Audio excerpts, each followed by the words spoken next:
আলহামদুলিল্লাহ, আশা করি আল্লাহর মতো ভালো আছেন। আমি আব্দুর রহিম। প্রিয় ভাইরা, আবারও আপনাদের একটি মসজিদ দেখাবার যদি ভালো লেগে থাকে চ্যানেল সাবস্ক্রাইব করবেন, হয়তোবা পেজটা ফলো করবেন। আসুন ভাই, আমরা সেই মসজিদ দেখি যে আসলে মসজিদের পরিবেশটা কেমন। তারপর ইনশাআল্লাহ আমরা মজ্জিদের কণ্ঠে জানবো যে আসলে এই মসজিদের বিষয়ে, যে আসলে মসজিদটি কোন জায়গায় আছে, কোন জায়গায় অবস্থিত হচ্ছে। রীতিমতো আপনারা দেখতেছেন যে এটা একদম মেন রাস্তার পাশেই একটি মসজিদ। তো এখানে যে মেন গেট আমরা দেখলাম, মাশাআল্লাহ খুব সুন্দর। আর এখানে দান বাক্সও করা হয়েছে। আপনারা মন চাইলে আল্লাহর মসজিদ ঘরে দান করতে পারেন, সেটা আপনাদের ব্যক্তিগত ব্যাপার। তো দেখতেছেন অনেক সুন্দর, একদম রাস্তার পাশে এখানে অনেক গাছগাছালি লাগানো আছে। মাশাআল্লাহ, মসজিদটা অনেক সুন্দর। তো এখন আমরা ভেতরে প্রবেশ করে দেখবো যে আসলে মসজিদের পরিবেশটা কেমন, কয় রাকাত, অর্থাৎ কেমন পরিবেশ করা হয়েছে। তো আমরা এখন সরাসরি মসজিদের গেট দিয়ে প্রবেশ করে দেখলাম যে এখানে হাটের ডান সাইডে দেখলাম অনেক বড় জায়গা রাখা হয়েছে। দেখতেছেন অনেক সুন্দর, মানে আল্লাহর সৃষ্টি, গাছ লাগানো হয়েছে অনেক সুন্দর মাশাআল্লাহ। আর এই পাশে দেখাচ্ছে যে মনে করেন যে খাটনি রাখা হয়েছে, আমরা যে মারা গেলে তখন আমাদের কিন্তু লাশ কবরস্থ নিয়ে যাওয়া হয়, সেই খাটনি রাখা হয়েছে। মানে অনেক সুন্দর মাশাআল্লাহ, একদম গ্রাম অঞ্চলে ছোটোখাটো একটা পরিপাটি, খুব সুন্দর মসজিদ। তো এখন আমরা আগে আল্লাহর রহমতে আগে দেখবো যে হচ্ছে এখানে উজু করার পরিবেশটা কেমন। তারপরে ইনশাল্লাহ আমরা মসজিদের ভিতরে প্রবেশ করে দেখবো যে ওখানে কেমন পরিবেশ। তো আমরা উজু করাতে সরাসরি এসে দেখলাম এখানে মাশাআল্লাহ খুব সুন্দর, কয়েকটি মাস একসাথে উজু করতে পারে। দেখতেছেন যে এখানে আর কি আমরা যারা নামাজ পড়ি তারা কিন্তু আমরা উজু করি, আর আমরা যারা নামাজ পড়ি না তাদের কিন্তু উজু প্রয়োজন পড়ে না, কারণ আমরা বেনামাজিদের কোনো উজু লাগে না। তো যাই হোক, আমরা এখন সরাসরি যে মসজিদের যে গেট, সেই গেট দিয়ে আমরা এখন প্রবেশ করে দেখবো যে আসলে মসজিদের ভিতরে কেমন পরিবেশ, আর এখানে কয় রাকাতের কি সিস্টেম করা আছে। তো সরাসরি দেখলাম যে এখানে যে মেন গেট অনেক সুন্দর, আল্লাহর মতো রংচং করা আছে।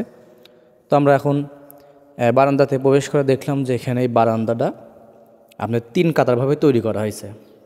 দেখুন অনেক সুন্দর, এখানে টাইলস ব্যবহার করা হয়েছে। আর এখানে হয়তো মক্তবের ছাত্রদের পড়ানোর জন্য এখানে পরিবেশ করা আছে।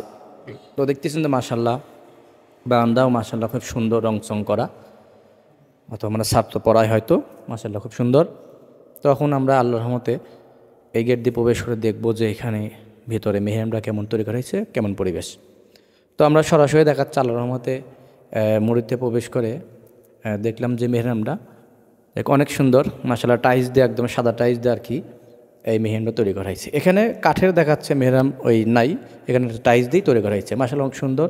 আর এখানে যে কাবার, এই কাবার ছবিটা লাগানো হয়েছে, মাশাআল্লাহ অনেক সুন্দর। তো এই মসজিদে দেখাচ্ছে যে মোট এখানে আছে আপনার 4 কাতার, মানে 4 কাতার ভাবে মসজিদ তৈরি করা হয়েছে। যারা মুসলিম নামাজ পড়ে এখানে 4 কাতার একসাথে নামাজ পড়তে পারে। দেখতেছেন তো অনেক ছোটোখাটো একটা সুন্দর মসজিদ মাশাআল্লাহ। তো আমরা যারা মুসলিম সবাই ইনশাআল্লাহ 5 ওয়াক্ত নামাজ কালাম পড়বো, কারণ নামাজ আমাদের জন্যই ফরজ। বিশেষ করে যারা যুবক তারা আমরা নামাজ কালাম পড়বো, কারণ আমরা যদি নামাজ না পড়ি আমাদের মতো মুসলিমের আসলেই পরিপূর্ণ পরিচয় থাকে না। এজন্য আমরা দেখাচ্ছে কী করবো, নামাজ কালাম পড়বো। তো যাই হোক, এখন আমরা মজ্জিদের কণ্ঠে থেকে ইমামের কণ্ঠে আমরা জানবো যে আসলে এই মসজিদের নাম ঠিকানাটা আমরা এখন এই মুহূর্তে জানবো। আসসালামু আলাইকুম ওয়া রাহমাতুল্লাহ। তো কেমন আছেন? আল্লাহ ভালো রাখছে। তো একটু আমাদের জানান যে আসলে মসজিদটা কোন জায়গায় আছে, একটু নাম ঠিকানা আমাদের জানা, আমরা একটু জানতে চাই আর কি। আলহামদুলিল্লাহ, সাইকোলা সবুজপাড়া, থানা চাটমোহর, জেলা পাবনা। এখানে জুমার নামাজ পড়ানো হয়? জুমার নামাজ, জি। আপনি এখানে তাও ওয়াক্তের নামাজ পড়ান? ওয়াক্তে এবং জুমা এবং আজান, জি। 3টার দায়িত্ব আপনার আছে, জি। তো মোটামুটি এখানে ওয়াক্তের নামাজে মানুষ কেমন হয় আপনার জানেন? আলহামদুলিল্লাহ, ভালোই হয়।